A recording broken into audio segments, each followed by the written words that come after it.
উদাহরণ সৃষ্টি করেছেন যে রমজানের শেষ দশকে যেহেতু অনেকগুলো বরকত আছে, সেজন্য সারা বছরই তিনি, অর্থাৎ এই যত বছর জীবিত ছিলেন, মাহে রমজানের শেষ দশকে তিনি এতেকাবে বসে যেতেন। সুবহানাল্লাহ। এতেকাবে যারা বসলো তারা সবে কদর থেকে বঞ্চিত হবে না। সুবহানাল্লাহ, গ্যারান্টি। কি? যারা এতেকাবে আছে তারা সবে কদর থেকে বঞ্চিত হবে না, যদি শুধু 3টা শর্ত পূরণ করে। এটা অন্যদের জন্য সুযোগ আছে। আমি আগেও আলোচনা করেছি, গত জুমায় বলেছি, যারা মাগরিবের নামাজ জামাতে আদায় করবে, এশার নামাজ জামাতে আদায় করবে, ফজরের সালাত জামাতে আদায় করবে, তারা সবে কদর থেকে বঞ্চিত হবে না। মর্তবাগত ডিফারেন্স হবে, স্টেজ। এই 3 ওয়াক্ত নামাজ জামাতে আদায় করার পরে অতিরিক্ত নফল নামাজ করা, জিয়ারত করা, কোরআন তেলাওয়াত করা, তাসবিহ তাহলিল আদায় করা, মিলাদ কায়েম করা, দুরুদ সালাম পেশ করা, মানুষকে খাবার খাওয়ানো, হাদিয়া দোহা বিতরণ করা, দান সদকা করা, পরিবারের হক আদায় করা, এগুলো যদি ওই রাত্রে কেউ পরিপূর্ণভাবে করে তাহলে তার মর্যাদা বেড়ে যাবে। সুবহানাল্লাহ। কেমন মর্যাদা?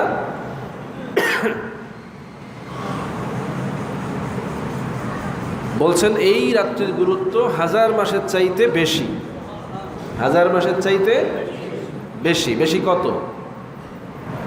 11 মাস, 1200 মাস, স্কেল নাই। 1000 সর্বনিম্ন। বেশি কত আল্লাহ দিবেন? ওই যে তার কাজের অনুযায়ী ডিমান্ড হবে। সুবহানাল্লাহ। ওই রাত্রে যারা যত বেশি ইবাদত করতে পারবে তাদের ওই রাত্রির মর্যাদা তত বেড়ে যাবে। সুবহানাল্লাহ। এই জন্য আউলিয়া কেরাম, উলামায়ে কেরাম, সাহাবায়ে আজমাইন যেটা করেছেন, রাসূলুল্লাহ নিজে যেটা করেছেন, এই রাত্রিতে ঘুমাতো না, ঘুমাইতেন না। কেন? সুযোগ আছে। দেখেন এখানে বলা হয়েছে যে যদি জামাতের সহিত নামাজ আদায় করে কেউ রাতে ঘুমিয়ে যায়, তাহলে তার ঘুমের যে অর্ধেক, এটা সওয়াব দেওয়া হবে। অর্থাৎ 4 ঘন্টা ঘুমাইলে 2 ঘন্টা তার ইবাদত, 2 ঘন্টা ঘুম। সুবহানাল্লাহ বলতেন না? এগুলো আসেনি আপনাদের দেশে, যে দোকান থেকে 1200 টাকার মাল কিনলে 600 টাকা ফ্রি? আছে? বোঝেন না হিসাবটা?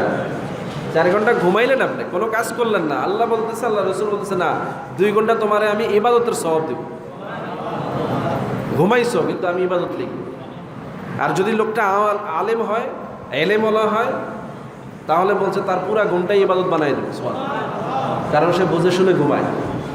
কি করে? ঘুমানোর সময় দোয়া পড়ে, ঘুম থেকে উঠে দোয়া পড়ে, ঘুমানোর সময় জিকির আজকার করতে করতে ঘুমায়। ঘুমের মধ্যেও সে অজুর সহিত থাকে, অজু ভেঙে গেলে আবার উঠে অজু করে নেয়, কতগুলো তারতিব পালন করে। ফলে এই লোকটার পুরা ঘুমটাই ইবাদত। সুবহানাল্লাহ। এখন সবে কদরের রাত্রে ঘুমাবেন, হ্যাঁ, শারীরিক ক্লান্তি আছে, রেস্ট নিলেন। আমরা তো দিনের বেলাও ঘুমাই না? এই 4 ঘন্টা, হ্যাঁ, কাইলুলা করি, কখনো সময় পাইলে আধা ঘন্টা ঘুমাই, নাহলে 1 ঘন্টা, পইরা 3-4 ঘন্টা ঘুমান না। তাহলে সবে কদরের রাত্রে আপনি সারা রাত্রে ঘুমানোর চিন্তা করেন কীভাবে? এটা তো একটা বরকতময় ডিউটির রাত। দিনে যেমন আপনার ডিউটি আছে দেখে আপনি ঘুমান না, সময় নষ্ট হবে। তাহলে সবে বরাতের রাত্রিতে, সবে কদরের রাত্রে তো আপনার ডিউটি আছে, কীভাবে ঘুমাবেন? সম্মানিত হাজিরিন, ফজিলত সম্বন্ধে আমাদের সবার কম বেশি ধারণা আছে, শুধু আমাদের যে বিবেকের অভাব সেটা হচ্ছে এই রাত্রিগুলোকে আমরা গুরুত্ব দিব কিভাবে। উম্মতকে আমরা শুধু এই বিষয়গুলোই বেশি বুঝাইতে চাচ্ছি, এই ব্যাপারে উদ্বুদ্ধ করতে চাচ্ছি। এই রাত্রে যে সওয়াব হয়, এই রাত্রে যে নাজাত হয়, এই রাত্রে যে আল্লাহ মানুষকে মাফ করে দেয়, এই রাত্রিতে যে আল্লাহ মানুষকে রিজিক দিবে, হায়াত দিবে, দৌলত দিবে, সম্পদ দিবে, সন্তান দিবে, যা দরকার তাই দিবে, কোনো সন্দেহ আছে? এটা আমাদের মা বোনরাও জানে, আমরাও জানি। কি বলেন, ঠিক না? যারা জানে না তাদের জন্য আমাদের মেসেজটা ডেলিভারি দিতে হবে, তাদেরকে জানাইতে হবে যে না, এই রাত্রিতে অনেক কিছু অর্জন করে নেওয়ার সুযোগ আছে।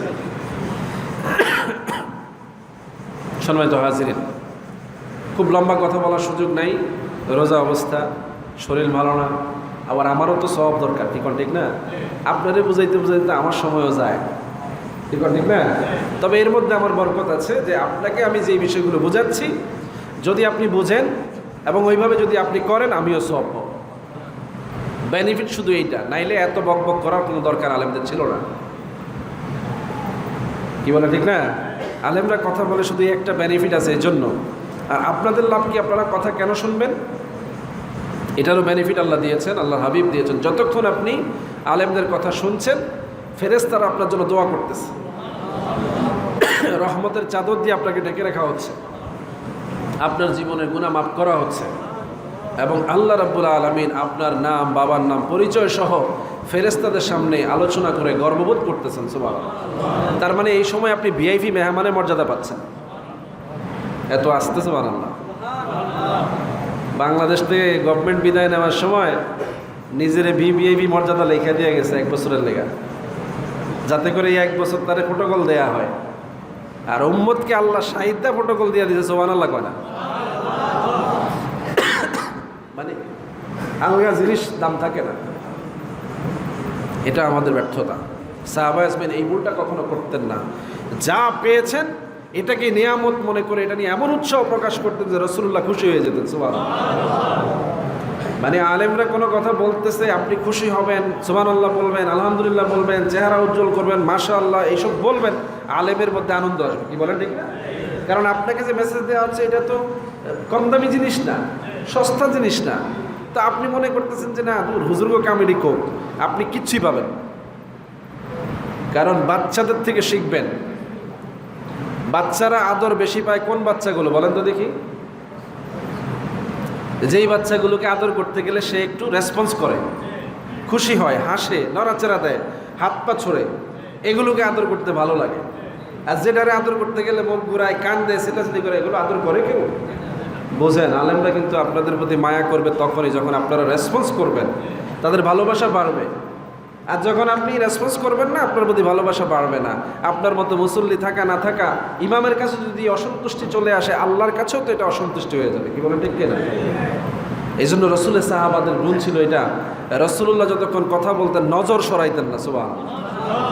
রসুল্লাহর চেহারা রং পরিবর্তন হইলে সাহাবাদের চেহারা রং পরিবর্তন হইত। রসুল্লাহ রাগ হইলে সাহাবারা ভয়ে আতঙ্কিত হয়ে যেত। রসুল্লাহ যদি জোরে ধমক দিতেন, তাদের শরীর থরথর করে কাঁপতে থাকতো। রসুল্লাহ যদি হাসতেন, সাহাবারা হাসতে শুরু করে দিত। ফিলিংস এগুলো যদি উম্মতের মধ্যে না আসে, উম্মত সফল হবে না।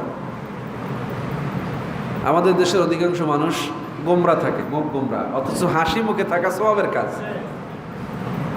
এটা রাসূলুল্লাহর হাদিস। এটাও একটা সদকা বলা হয়েছে, যে কারোর সাথে হাসি মুখে কথা বলে, এটাও একটা সদকা। টাকা দিলেই সদকা হয় না। এই জন্য সবসময় প্রাণবন্ত থাকবেন। এটা আমাকে খুশি করার জন্য আমি বলি না, আমার ভালো লাগা, আপনার ভালো লাগা। এই জান্নাতি পরিবেশ মরার পরে আর পাওয়া যাবে? মসজিদ বলে কথা। আজকে রমজান মাস, জুমার দিন, জুমাতুল বিদা, মাহে রমজানের শবে কদরের উদযাপনের সময়। আজকে 23 রমজান। ভাগ্য ভালো হলে তো এটাও শবে কদরের দিন। কি বলেন ঠিক না?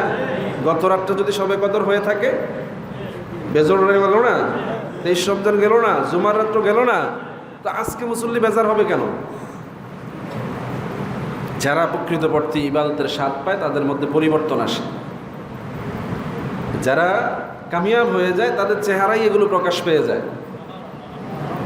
আপনি ধরেন, বাস্তবতা থেকে শিখতে হবে। কালকে রাত্রে যদি আপনাকে কেউ 2000 টাকা দিয়ে থাকে, আজকে আপনার অনুভূতিটা কেমন? ফুরফুরা মেজাজ, আজকে পকেটে 2000 টাকা আছে, সারাটা দিন যাই প্রয়োজন হয় টুকটাক করা যাবে। তো কালকে রাত্রে যদি কেউ শবে কদর পেয়ে থাকে, আজকে তার মেজাজটা কেমন? তা জান্নাতি জান্নাতি ভাব, যে হ্যাঁ আল্লাহ তো আমাকে গতকালকে অনেক নিয়ামত দিয়েছে। কি বলে ঠিক না? এই লোক তো খুশি থাকবে, তার চেহারা দেখে মানুষ বুঝবে আজকে একটু ভাবসাব অন্যরকম। এগুলো আপনাকে অর্জন করতে হবে, নাইলে আপনি কামিয়াব হবেন না। এই যে মাহে রমজান, হাজারো গুনাহ করেন আপনি, অসুবিধা নেই, কিন্তু রমজান মাস আসলে যদি আপনার কাছে মনে হয় যে না, আমি গুনাহগার না, আমার কাছে কিছু চালান আমার হাজির হয়েছে, কারণ আমি রমজান মাসে কিছু ইবাদত করছি, কিছু গুনাহ মাপ চাইছি, কিছু তো অতদিন করছি, কিন্তু তাদের করছি না, আমি অত গুনাহগার না, একটা কনফিডেন্স তৈরি হইতে হবে। আপনি আল্লাহর কাছে কাঁদবেন, এটা ঠিক আছে, আল্লাহ আমি গুনাহগার, আমার মতো গুনাহগার আর না, এটা কাঁদবেন, কিন্তু আপনার মনে একটা ধারণা থাকবে যে না, আমার গুনাহ কিছু হালকা হচ্ছে।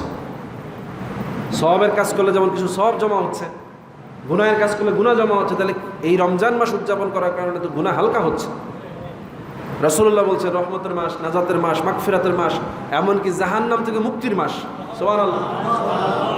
ঈদের দিন সকালবেলা এক একজন মুসল্লির চেহারা থেকে নূর চমকানোর কথা। বেগুনা মাসুম, কি বেগুনা মাসুম? তো রাসূলুল্লাহ বলছেন রমজান মাস পাওয়ার পরে তার অবস্থা এমন হবে যে সে মায়ের গর্ভ থেকে মাত্র পয়দা হয়েছে, তার কোনো গুনাহ নাই। সন্তানগুলো পৃথিবীতে আসলে চাঁদের মতো চেহারা নিয়ে আসে। আপনি বলেন হুজুর খুব ফুটফুটে সুন্দর হয়েছে, কেন? কারণ তার মধ্যে পাপ নাই, গুনাহ নাই, নিষ্কলুষ। তো ঈদের দিনের মানুষের চেহারাগুলো তো এরকম হওয়ার কথা, প্রাণবন্ত, কোনো হিংসা নাই, কারো লগে কোনো দ্বন্দ্ব নাই, কোলাকুলি মুসাফা করতে কোনো দ্বিধা নাই, কাউকে ভালোবাসতে কোনো অসুবিধা নাই, পাশের ঘরে খবর নিতে কোনো সমস্যা নাই, চরম শত্রুটাকেও গলা জড়ায় ধরতে কোনো অসুবিধা থাকার কথা না তো। কারণ রমজান তাকে তো পরিপূর্ণভাবে পরিবর্তন করে দেওয়ার কথা। আপনি নিজেই বুঝেন আপনার অবস্থা কি। কথা কি বুঝাইতে পারছি? এদিক থেকে আলেমরা সেরা, এজন্যই সেরা যে তারা ঈদের দিন অবলীলায় সবার সাথে বুক মিলায়। সব মুসল্লি যে আগে আসে কাউকে ফিরাইয়া দেয় না, কি ঠিক না? এই